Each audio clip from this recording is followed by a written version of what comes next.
guys, so today we're going to have a side-by-side of my first two home brews for 2023. Yes, I'm late to the party, just started. I think, so I've done a separate video for both of these, so if you want to check those out, I will list that. So August 7th, 2023 was my first home brew of this year, which never happens because usually I'm day one, go for it. But I've been very busy.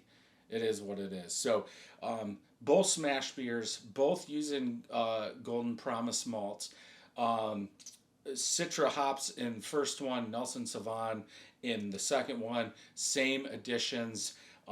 Actually, same ABV, same everything. Now, if you did not see that video, those two videos separately, I used 2-year-old grain that was never opened. I bought a 10-pound bag, never opened it. I wanted to see what would happen. I hit my numbers, at least post-boil. 1049, hit them both, and both finished at 8.25 bricks, 3.49% ABV. Why is it so low? I'm guessing not enough yeast. That's the only thing I can think of. It wasn't temperature. It was not warm. Under 70 the whole time. It is what it is. So just to go over this, I'll go over, just in case people want to know, Citra hops. I'm just looking it up on Google. Citra hop profile. This is what we're getting: peach, apricot, passion fruit, lemon, melon, and other tropical fruit flavors. For Nelson Sauvin, extreme fruitiness, passion fruit, and fresh crushed gooseberries. I was thinking something. I'm just going to click on this picture: mango, lychee, melon, grapefruit, white wine, and gooseberry. I think that's a little bit more accurate. So Citra is here. Nelson Sauvin is here.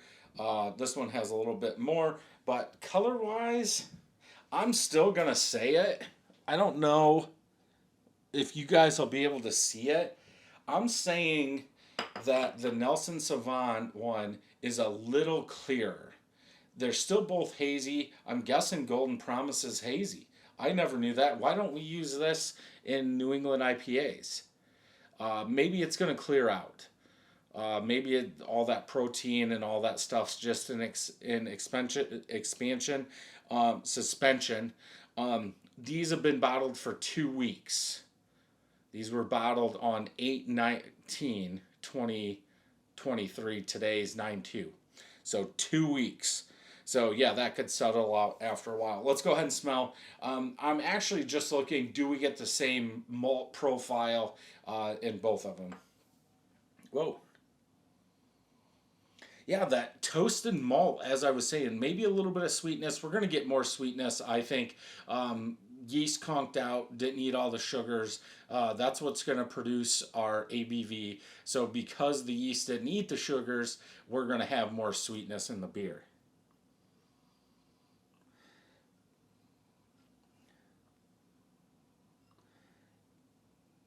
Man, smelling them like this, that Nelson Sauvin has more fruit.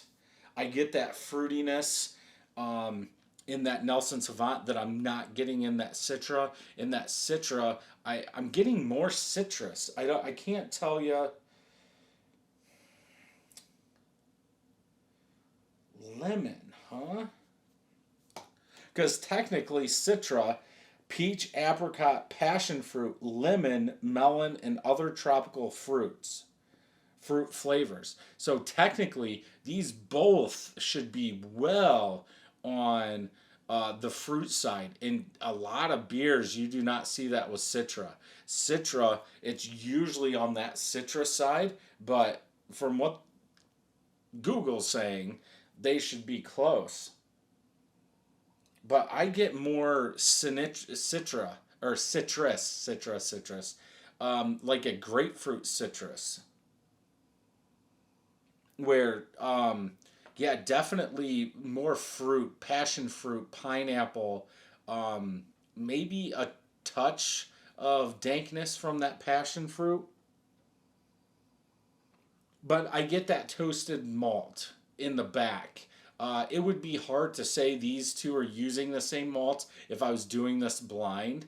Um, but I think that Nelson Sauvin sticks out a little bit more. Now, the alpha acids in them, Citra had 12, Nelson Sauvin had 11.7.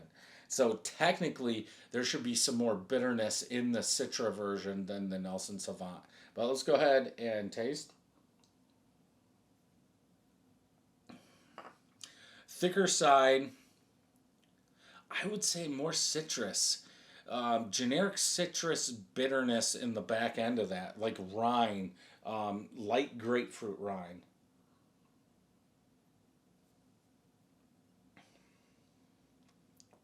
Like overpowers it. Almost clears it out except for the bitterness.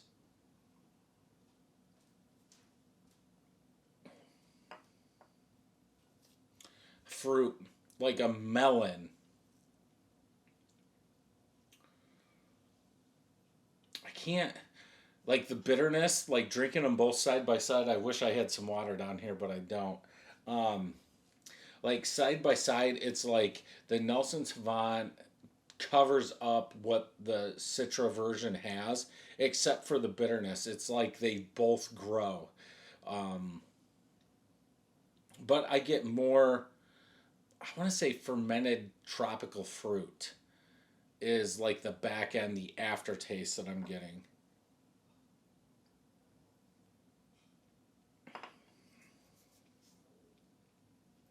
Yeah. Huh.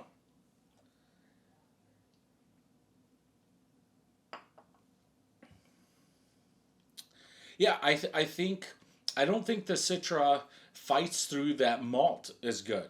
I mean, we're talking both the same ABV, both the same amount of hops added. So if anything, that's going to throw off the IBUs. Um, a Citra should be more bitter. It kind of is, I would say. So that makes sense. Um, but less flavor. It's like it can't fight through that Golden Promise malt. As far as body,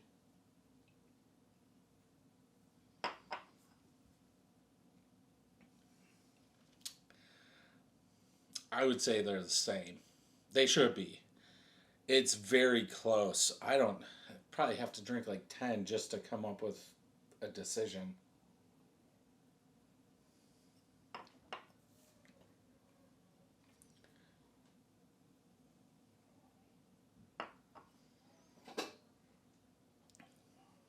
Yeah, it's the same.